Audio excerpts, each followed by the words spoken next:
اور اللہ کے رسول فرماتے ہیں کہ نماز کے وقت، صحیح بخاری میں جلد نمبر 1 کتاب الادان چیپٹر 75 حدیث نمبر 692 کہ جب آپ نماز پڑھتے ہیں، حضرت انس فرماتے کہ ہم صحابہ کے کندھے ملتے تھے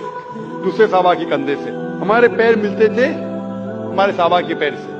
اللہ کے رسول فرماتے سنن ابو داؤد میں صحیح حدیث ہے جلد نمبر 1